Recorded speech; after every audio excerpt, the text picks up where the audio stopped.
Hey everybody, this is Rick again. Today I'm going to make a video on carving out a baby or a buffalo calf's head. Get started, before I skint anything, I made a tracing of the animal's head. They slaughtered the thing out of this pasture and had cut the head off flush with the jawbone, to which I was not real thrilled about, but I had preferred having a shoulder mount of some sort, but these folks, they cut it off just right behind the ears and the jawbone and wanted me to do a little something with it. So what I did was laid the animal's head on some cardboard, heavy cardboard, and I did a tracing of the head, the perimeter of the head, and then I marked where the mouth was, the nostrils, and the eyes. Made a few reference points on the diagram also, and that was just for the lower. Let me turn this a little bit. That was just for the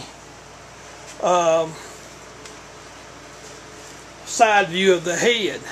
Now for the top view, I hope you can see this. I laid the animal's head down, jawbones down, and I traced around, made a tracing running the perimeter of the head also, again making reference points of where the eyes were, and I took my calipers and measured in various places the width of the animal's head and marked it on my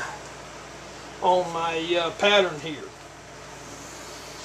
Now once I got my tracing and everything done, I went ahead and skinned the head out. Went through the tanning process and refroze. I didn't send this hide off. It wasn't that thick, it wasn't that big, so I went ahead and did this myself. Once I got my head skinned out and hide in the tanning process, I went ahead and took my patterns.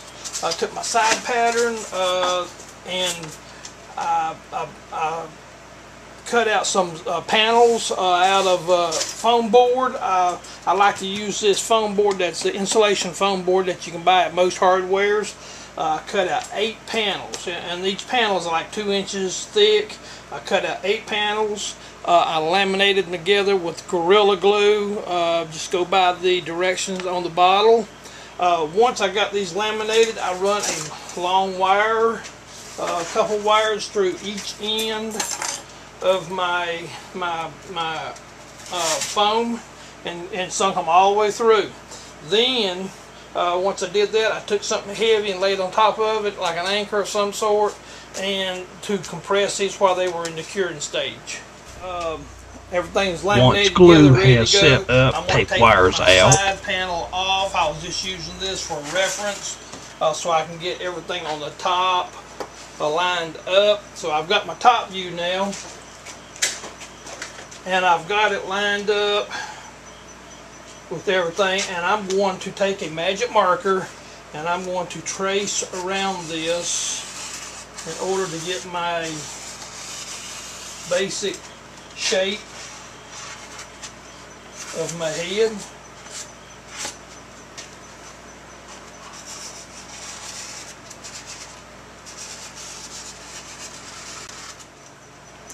As you can see, I've already taken my top pattern off of the foam. I've got a basic shape now.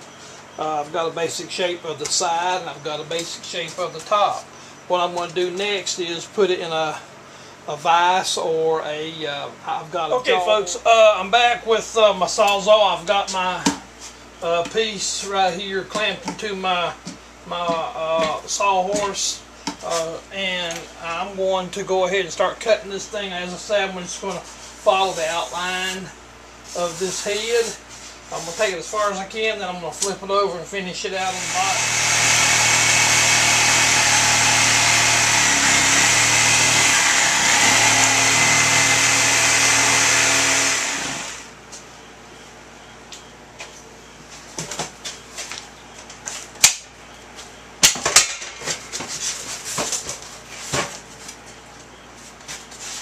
This should just come popping right out of the what's left over from where I've sawed.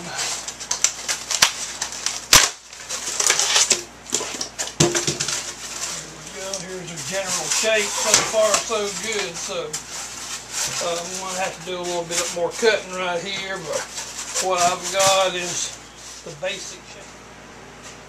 Now, I've got the basic shape, the general shape of it carved out or cut out. I'm going to start going over and start refining everything now with reciprocating saw by cutting corners off and rounding things up.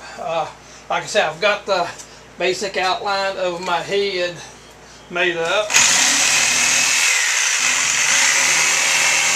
A rasp and a stout rougher.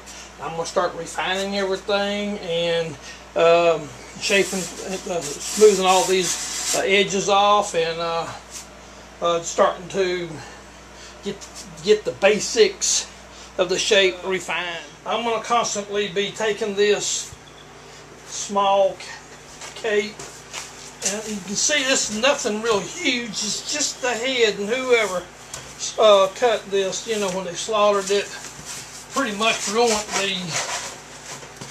the mount, but there's a guy that was wanting it, so I told him I'd fix it for him. I just didn't see no point in ordering anything, so this can, you know, if you just think about it and go by these instructions, you can carve just about anything you want to. It's starting to come together a little bit, so I'm just going to continue cutting and fitting until everything comes together. Now, as you can see, the form is already starting to fit pretty good. I've got to start putting this thing together shortly, but